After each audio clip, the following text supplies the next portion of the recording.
نا تو اینڈ پہ پتا چلتا ہے جب درخت گرتا ہے. دیکھیں پاکستان پہ خاص اللہ کا کرم ہے, ہر بندہ کھا رہا ہے. بقول عمران خان صاحب کے ہم کرائے کے قاتل تھے, ہم امریکہ کی غلامی کرتے تھے, اس کے اگینسٹ ہمیں معاوضہ ملتا تھا ڈالرز کی شکل میں. تو ضیاء کا دور بڑا خوشحال تھا, حالانکہ کوئی ترقی نہیں ہوئی اس دور کے اندر.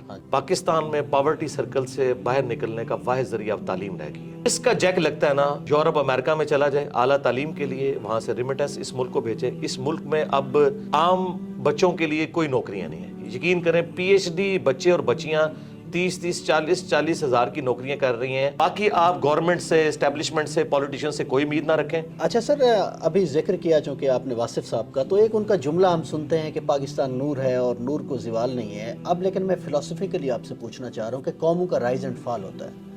تو میں تو ایز اے 40 سال میری عمر ہے, میں نے بھی دیکھا ہے, ہم نے تو اس سماج پہ رائز دیکھا نہیں ہے. تو ہمیں تو لگتا ہے اب یہ ڈکلائن ہی ہے, یہ تو واحد قوم ہو گئی جس پہ رائز آیا نہیں اور فال پہلے آ گئی. جی دیکھیں یہ سارے جذباتی جملے ہیں, ہم اس میں بلیو نہیں کرتے.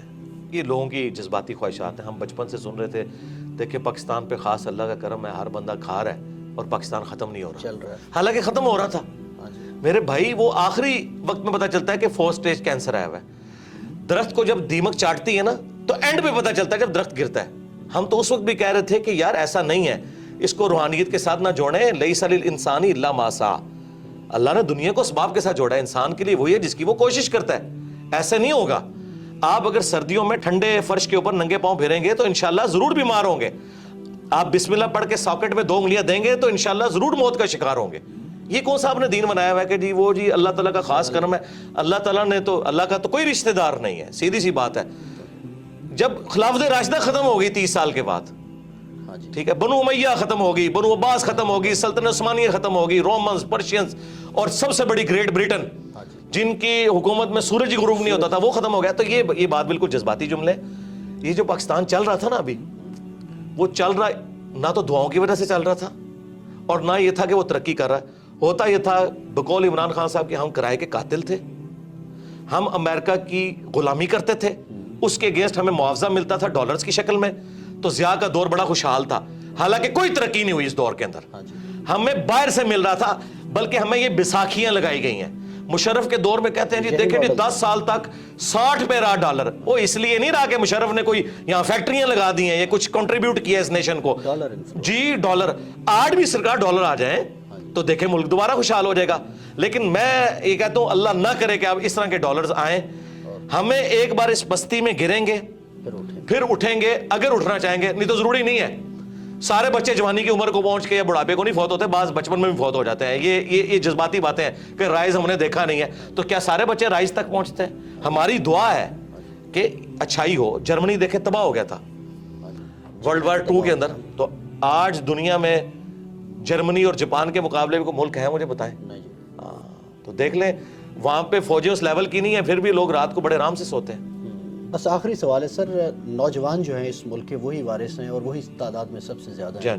بس ان کو ذرا مخاطب کر کے, سیاست, معیشت, معاشرت سب تباہ ہے, تو ہمارا مخاطب تو وہی ہے, وہی کچھ کر سکتے ہیں. جی نوجوانوں کو میں یہ ریکویسٹ کروں گا کہ آپ لوگ جو ہے نا اپنی تعلیم کے اوپر توجہ دیں. پاکستان میں پاورٹی سرکل سے باہر نکلنے کا واحد ذریعہ اب تعلیم رہ گئی ہے.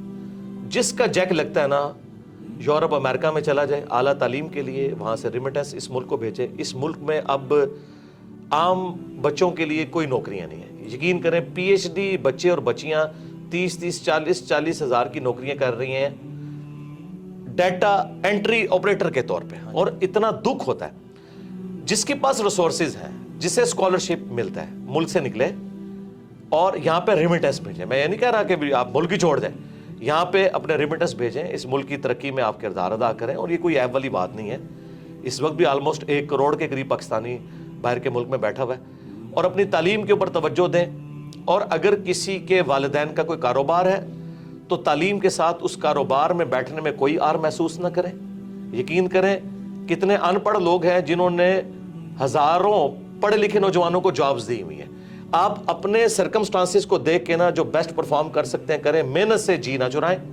اور آپ جتنی اپنی ایفرٹ پٹ کر سکتے ہیں نا اپنا مستقبل بنانے کے لیے وہ کوشش کریں. باقی آپ گورنمنٹ سے, اسٹیبلشمنٹ سے, پولیٹیشین سے کوئی امید نہ رکھیں. بالکل کوئی دور دور تک حالات و واقعات یہاں نظر نہیں آ رہے ہیں. جس کا کوئی جیک لگتا ہے بھائی یہاں سے نکلیں. اور یہاں آپ پیسہ بھیجیں. میں نکلنا وہ والا نہیں کہہ رہا جی ان کو چھوڑ دیں سرنے کے لیے, یہ میں نہیں کہہ رہا. جس کا کوئی موقع ہے تو مجھے تو اب ایک ہی سورس, یا آپ ایسا ہنر حاصل کریں کہ آپ فری لانسر ہوں اور آپ انٹرنیٹ کے ذریعے پیسے کما سکیں, اس طرح کا کوئی معاملہ کریں. اور جن کے پاس پیسہ ہے نا یار, وہ کنٹریبیوٹ کریں نیشن کو. یار پیسے والے لوگ کم از کم سولر اپنے گھروں پہ لگوائیں تاکہ غریب لوگوں کو وابڈا کی بجلی سستی ملے.